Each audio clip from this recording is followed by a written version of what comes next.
Τι κάνουμε τώρα εμείς? Κάνουμε 3 απλά πράγματα. Πρώτον, ότι πια έχουμε αυτοτελές ποινικό αδίκημα που τιμωρείται με φυλάκιση χωρίς αναστολή, χωρίς πληρωμή, όταν σου απορριφθεί το άσυλο, εάν παραμείνει στη χώρα.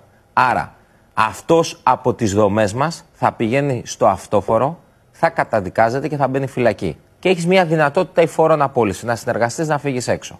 Αλλιώς ανανεώνεται η φυλάκιση. Η φυλάκιση θα είναι μέχρι 5 έτη. Εκτίεται η φυλάκιση. Τώρα, επειδή υπάρχει πάρα πολλοί κόσμος, ο κόσμος που του απορρίπτεται το άσυλο δεν είναι κόσμος που προέρχεται από κάπου που κινδυνεύει.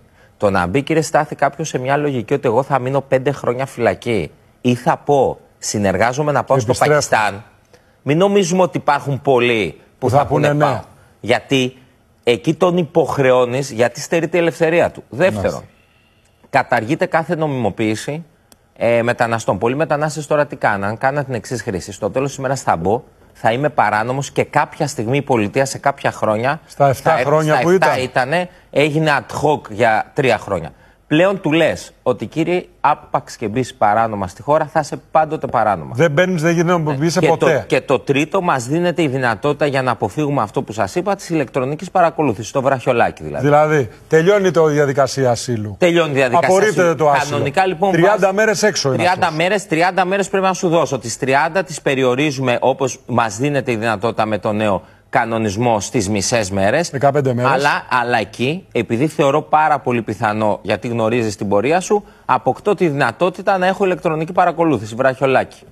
Το βραχιολάκι ποιος το πληρώνει, το κράτος? Μα όλα αυτά είναι κονδύλια τα οποία μας δίνονται μέσα στα ευρωπαϊκά ταμεία. Βέβαια, τα ευρωπαϊκά ταμεία, επειδή πολλές φορές τα λέμε, μην ξεχνάμε ότι είναι Ευρωπαίος φορολογούμενος πάλι. Εμείς είμαστε και εμείς.